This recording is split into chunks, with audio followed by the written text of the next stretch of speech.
Welcome to Louisiana Heartbeats. I'm Sudie Landry, your host. Today we will be talking about a special sleep disorder. And with us to talk on that topic are two guests out of Lafayette. To my right is Dr. Byron Lebean, and to his right is Cheri Carlton.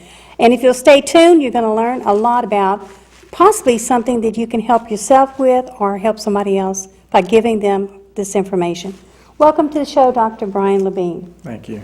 First of all, we want to let Acadiana know that you are a practicing specialist in the area of sleep disorder. Would you like to talk about what kind of disorder you specialize in? Well, actually, I'm a sleep specialist, specializing in a variety of sleep disorders, including the topic of today, the patient on my right, Ms. Cheri, having narcolepsy. So we're going to talk a little bit more about that particular sleep disorder. Well, I kind of read a little bit on the internet today, and I was amazed to see how many common disorders there are. And Cheri, I'm sure, is very grateful that she has finally found someone who understands and is willing to help her. And to switch into Cheri, I know that you must really have a passion to get the information out there to help others, so they don't have to maybe go through all the trials that you had to go to. But how did you get connected with Dr. Byron Lebean? A couple of months ago, I had started to sleepwalk, and I woke up walking down Pinhook at 2 o'clock in the morning, and I woke up with cars whizzing past me, and this happened several times. You know, Cheri, Pinhook is a dangerous place to be without sleepwalking, even when you're wide awake. Even at 2 o'clock in the morning. That's worse. When I told my primary care doctor, Dr. Paulette, about it, she was extremely upset, and she referred me to Dr. Lebean for a sleep study to find out what was going on. You must have been through some really scary situations. Before we come back to Dr. Byron Lebean, what was it like to wake up and all of a sudden see where you were? It was terrifying. Wow. I was confused and disoriented and just totally not knowing what was going on. And the thing is, I woke up and experienced all that and started to walk back toward home and woke up again somewhere else on Pinhook. Wow. After I had veered and gotten onto the sidewalk on the way walking back, fell asleep again and woke up again walking, and that happened like 3 or 4 times. Cheri, how long have you been going through this area of having this sleep problem? I have had for 30 years. Wow. I have went through CAT scans, MRIs, hearing tests, blood work, being told, being put on medication that didn't work, being told it's all in your head, there's nothing wrong with you, go see a psychiatrist, you're just lazy and you don't want to stay awake. Not good. I woke up one day driving, sideswiping a highway sign. Oh my goodness. Scared me, because all I could think of was, what if that had been a person or a child? Voluntarily gave up my driver's license because of that. Having, and the symptoms that are related to narcolepsy, which Dr. Lebean will talk about, yes, I would never have associated with a sleep disorder. I have a problem where I can't walk a straight line. I lose my balance a lot, and I fall. My friends just think it's hilarious because they'll get on one side of me, and when I start to veer, they just gently push me back in line, you know. But it's become a tradition when I'm walking with my friends that they just automatically re-straighten me up because I can't walk a straight line. I can relate to that. Would never have known that was related to a sleep Well, I have a disorder. question, Cheri. Okay, you look fantastic today compared to some of the times I've seen you. So I'd like to possibly think it's because you met Dr. Byron Lebean? I started on the You look medication. great. I started on the medication, what, 3 weeks ago? Yes. And it's actually starting to work. Yeah. I'm actually starting to sleep. Wow. And during the day, I'm much more alert. I'm much more awake. I'm much more animated. Awesome. I can actually sit and talk to you and not fall asleep while I'm talking to you. Wow, that's awesome. Now, if I still sit quietly for periods, I'll still fall asleep. Like if I get on the bus, I'll still fall Well, asleep. I think on the that's bus. kind of normal. But Dr. Lebean assures me that will go away too. Well, wonderful. So- That is great news, because I know that a lot of people that are watching this show will probably know somebody who needs to hear this. Dr. Lebean, why don't you go ahead and share with us how you do recognize symptoms and what maybe the viewing audience may not know. What are some of the symptoms before it leads up to really having this serious sleep disorder? Well, like Ms. Carlton stated earlier, a lot of the symptoms of particularly this sleep disorder, narcolepsy, which we're focusing on today, there are 5 main symptoms. Excessive daytime sleepiness is number 1. Cataplexy is a second symptom, which what cataplexy is temporary loss of muscle tone or muscle function in any muscle in your body. It can be anything from your arm or your leg or an eyelid drooping or facial drooping, you know. And so that's what she was talking about when she gets off balance at times, loses her balance. She was having a cataplexy event at that particular point in time, which is one of the symptoms of narcolepsy. That's why there's 2 different narcolepsies. There's narcolepsy with cataplexy and narcolepsy without cataplexy, and she happens to have the first one. A third symptom is sleep paralysis, which is a feeling of not being able to talk or move right after falling into sleep or as you're waking up out of sleep. That's called sleep paralysis. A fourth symptom is hypnagogic hallucinations, which is a term that means having vivid-like dreams as you're drifting off into sleep or as you're awakening out of a sleep. And the fifth and final symptom is interrupted sleep at night, like an insomnia-like event or symptom. And that's why she was up at 2 o'clock in the morning walking in the street like that, because she was having interrupted sleep. So it's like basically what narcolepsy is in a nutshell is like being a newborn baby in an adult body.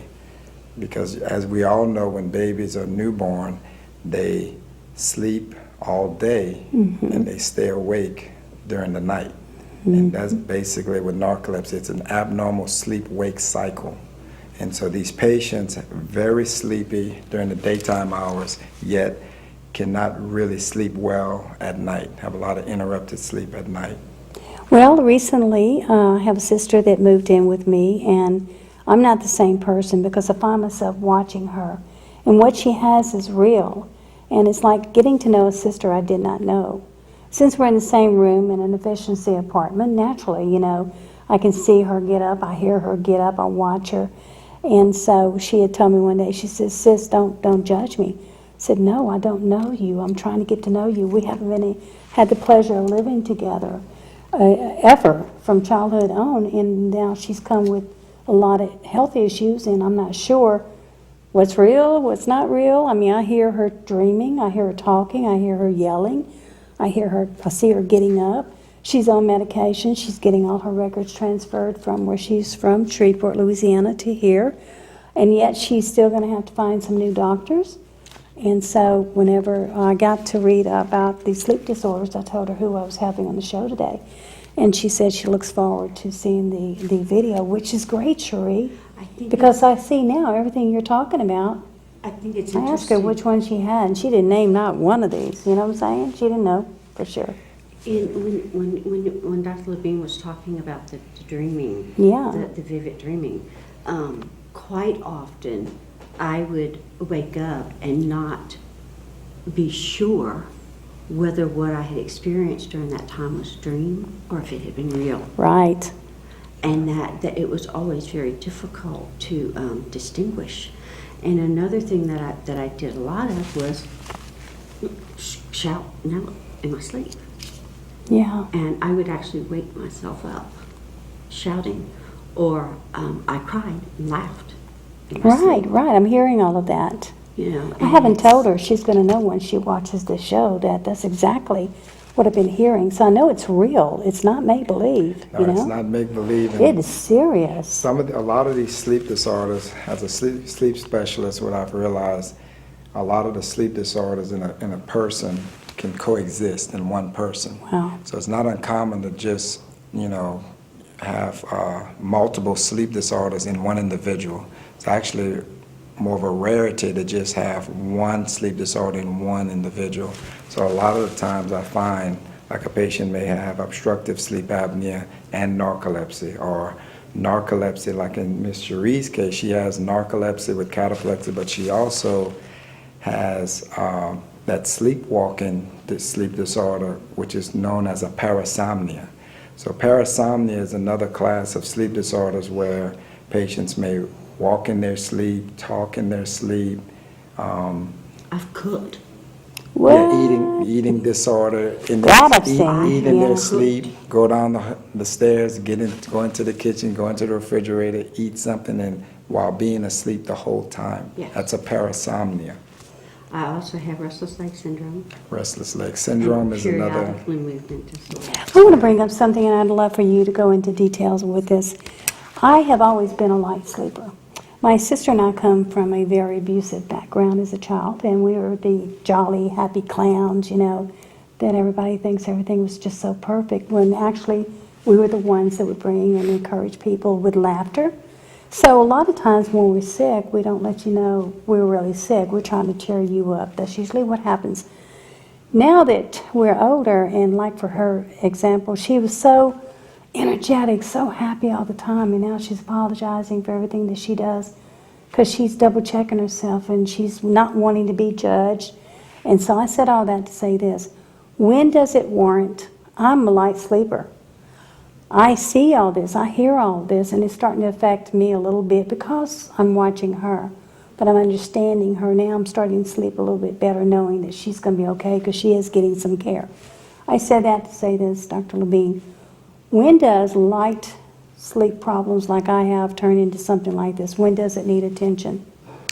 It usually needs attention, really any sleep disorder, when it starts to affect your daytime function. Daytime function. If it gets to the point where you're so sleepy during the daytime hours that you cannot function properly, like in Ms. Carlton's case, she couldn't do certain activities throughout the day, work, play, what have you, because Right. she was so sleepy it affected her daytime functioning. So it gets to that point, then you definitely need to be evaluated by a sleep specialist. Does this mean you have to be on all kinds of medicine, or can you overcome it with just the right therapy? Sometimes Depends. It depends. Medications could be utilized, but as well as therapy such as cognitive behavioral therapy that I utilize sometimes in my patients with chronic insomnia, for instance. Right. So it doesn't have to be medications all the time. Because we have not enough knowledge ourselves, which is why you and Cheri are here today. Let's just go into detail about what is offered to help and what you actually have tried, Cheri, that has helped you since you have gotten with Dr. Lebean. Different suggestions. Well, like What do you recommend? Like Cheri said, before she met me, she had been to several specialists, psychiatrists, and other specialists, neurologists, and so that's not uncommon in a patient with undiagnosed narcolepsy. Right, Because the okay. symptoms are 5 main symptoms, but like some of it seem like it may be a neurological disease connection to it or a psychiatric illness connection to it. Okay, great. But when you put it all in one together, it's really a sleep disorder. So it's not uncommon to have one of my patients who I finally diagnosed with narcolepsy and start treating them for that disease, that a lot of them have a similar story like Ms. Carlton, as far as stating that they've been to several different specialists and none of them could find out what was wrong with them, so the patient continues to suffer unnecessarily all these years. And so part of the treatment is, of course, first making sure you get the right diagnosis. And the diagnosis, like Ms. Carlton stated, was we start off with an overnight sleep study called the polysomnogram. And that was mainly to rule out other sleep disorders as well, such as obstructive sleep apnea, which is one of the more common sleep disorders out there.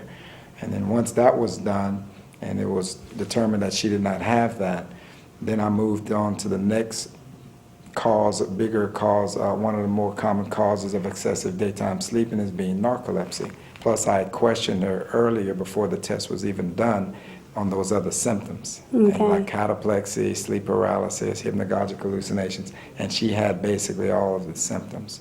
So now we got to the point where we have to do what's called a mean sleep latency test, which is MSLT for short, which is a daytime test done in a sleep center where the patient is challenged with 4 to 5 naps that entirety of the day in 2-hour intervals. Wow. And basically, this is an objective way to measure one's daytime sleepiness. So you basically put the patient in the bed and see how long it takes them to fall asleep, and then you also see if they start dreaming prematurely into that sleep. And that's usually how the diagnosis is confirmed of narcolepsy. And then once it's confirmed, then the treatment ensues after that. So, Cheri, this looks like a bright light in that dark tunnel you were going through, huh? It's, when he told me I was narcoleptic, I told him, I said, my greatest fear when I walked back in for the follow-up visit was that he was going to tell me there was nothing wrong with me. Because I Okay. had heard it so many times for so many years. And when he sat down and he went through the test results with me, I mean, I fell asleep in an average of 45 seconds. Wow. In Wow. the daytime. In the daytime. In the daytime. 45 seconds. I started dreaming in an average of 6 minutes. Wow. Wow. And usually, And just for people, I have no for people problems. to know, for people to know, it takes an average person, what, 5 to 15 minutes to fall asleep? On an average? usually about 10 minutes to Okay. 30 minutes. Okay, and then to start dreaming, it takes an average of 90 minutes, right? Right. Into You sleep? go into dream sleep. Usually it's 90 minutes once you're asleep that you start into your first dream cycle of the night. And at night, it takes a patient usually 10 to 30 minutes to fall asleep. But in the daytime, which this test was done in the daytime, of course, you shouldn't fall asleep at all during Right. the daytime. But she was falling asleep on average 45 seconds per nap. That Wow, entire- sounds from like some 8 kind of a.m. record to me. Pretty much from 8 a.m. to Wow. 5 p.m. That was pretty impressive Well, results. right now, what I noticed with my sister is that she is starting to sleep more and more during the day, and at night she's trying to go to sleep so that I can sleep because she knows I have a busy schedule. And so, but half the time I said, Pam, are you up? I can hear to me, she's got that cell phone flipping it up to see what time is it? What time is it? She says, I hope I'm not doing that. Well, she was, but I wasn't going to make her feel bad. Now she's going to know the truth because it's on DVD. Cheri, what would you like for the doctor to talk about?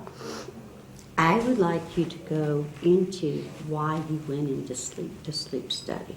Okay.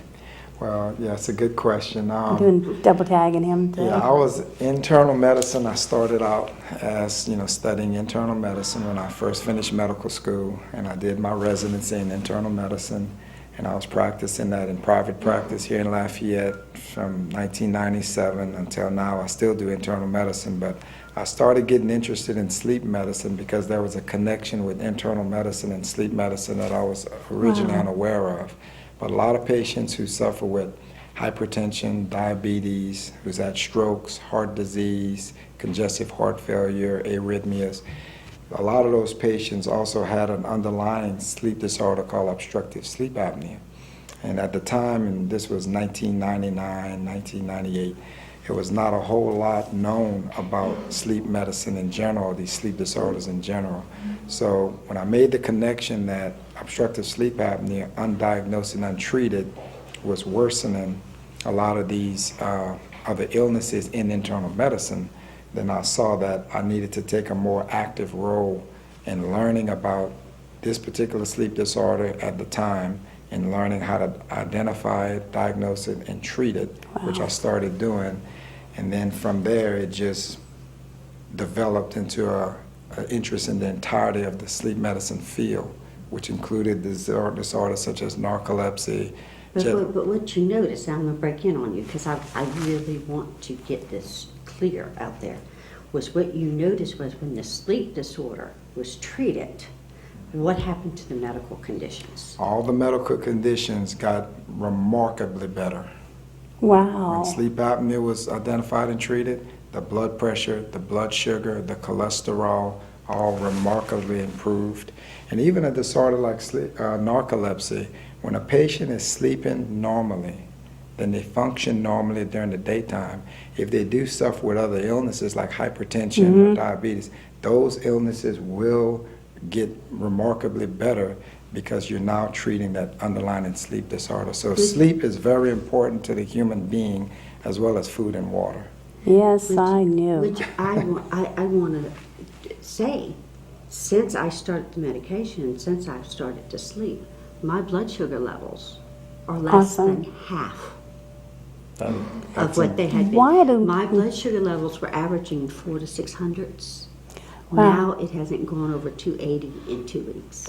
Well, I think Cheri may know this already, but Dr. Lebean, I just recently had a pacemaker with a defibrillator installed, and I've survived many super heart situations with the blood pressure attack, which started it all, and stress, and you name it. I'm thinking, where were you in 2004? I could have maybe somehow recognized that maybe I could have had a difference in where my health is right now, you know.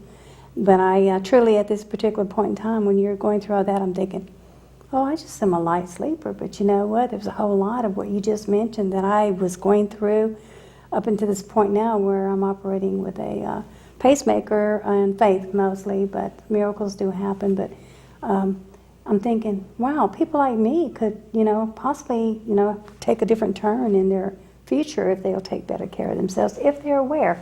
How come we don't know more about this? Well, the unfortunate thing is a lot of the action is taking place in your sleep. So the patient is usually always the last one to find out about the situation.